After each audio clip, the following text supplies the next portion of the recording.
So here's my block. I finished carving it. As you see, the only thing that has height now is the image area. Everything that I want to print is raised. Everything I don't want to print is removed. I'm going to take a brush and brush away any loose pieces of linoleum that are still on the block. Those can get into your ink, and especially if it gets into your ink slab, then your brayer is going to pick it up and then it can deposit it back onto your block and affect the printing. You really don't want that to happen.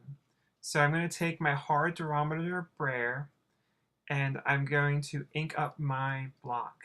I'm going to do this cautiously so that I'm not depositing ink into the non-image area. This is a very simple demonstration block. I'm hoping that your block is going to be more complex than this. If you have a number of non-image areas that are consistently receiving ink and they shouldn't be, you can create mylar masks that you can place in those areas to protect them from receiving ink during the inking process. So here my block is all inked up and full. And so I'm going to pull a proof, and just like any other things that I pull proofs with, I'm going to begin by pulling a proof on a piece of newsprint paper. I'm going to pull this proof utilizing a wooden spoon. Now, what I like about relief printing is, just like here, you can do this at home. You don't need a press. You don't need to have acids or a lot of complex chemicals like you would with lithography to create a print at home. You just basically need something to carve with, some ink, some paper, and a wooden spoon. A wooden spatula will work great as well, as would a wooden doorknob, or you can also buy a Baron, which is a tool designed specifically for printing by hand. You can get those at the art shop. So I'm using the back of another print that's left over. It's a great thing to pull a proof on, economical and ecological. And I'm just applying pressure with my spoon. So there's my first proof. And just by analyzing it and looking at it, I can start to see things that I would like to possibly change. My non-image areas are clean, but my image itself could use some work. What I want to do is bring some more texture into the hair to activate that area with more visual stimulation.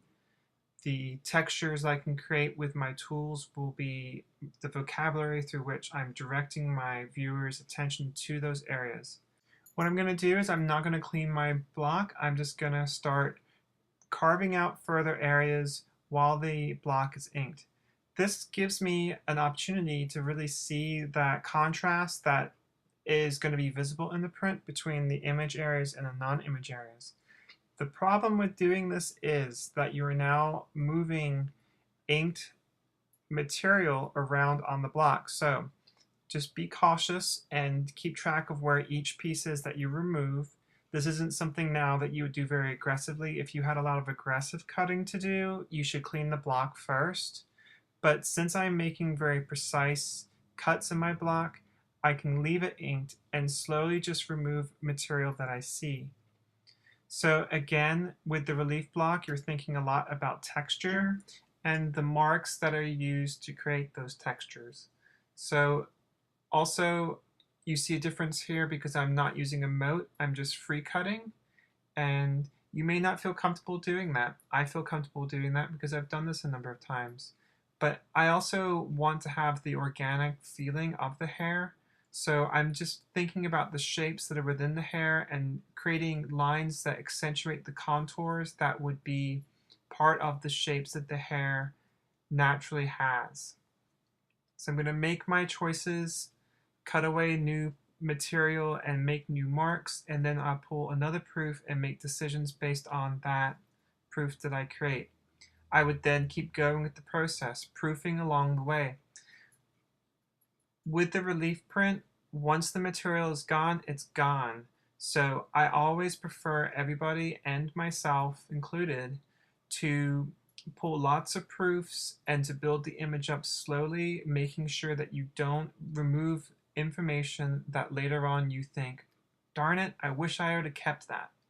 So it's it may take some proofing. You may have to stop and proof, and it takes some time. But you, again, don't want to find yourself in a position where you remove something which later on you wish you had not. So I've now removed more of the material. I'm going to pull my proof. Again, I'm using my hard durometer brayer, and I'm rolling up my block, and then I'll use the spoon to pull another proof on newsprint. If you have the actual paper you're going to be editioning on, that's scrap paper or leftover paper from another project, that's a great thing to proof on because it's going to give you a more accurate appearance of how something looks. And a lot of printers will tell you everything always prints really well in newsprint, so sometimes it can be a bit misleading in terms of the way that the ink transfers to the paper. But go ahead and ink up your block and pull another proof each time that you make choices and decisions about the cutting of your block. When you print with the wooden spoon or the wooden spatula, don't dig in with the tip of the tool that you're using. Try to keep everything flat because you don't want to push the paper down into those recesses and pick up any ink that may be there. Also, you can create an embossment of the marks left as the artifacts of your cutting tools, and that can affect the quality of the print. You can definitely pull very full prints by hand that are very dark and black and full. But you can also create some diversity in your prints too. One of the nice things about making handmade prints is that it doesn't come off each time looking like it was printed by a press, so it has a handmade quality to it that can be really nice. We will be printing with the press as well, but I also want you to have the opportunity to print by hand. So here's the proof that I just did. Here's the first proof, and you can see the difference in the texture of the hair. So you can see that there is a change between the two prints. That's why you go slowly and you pull proofs between all of your changes that you carve.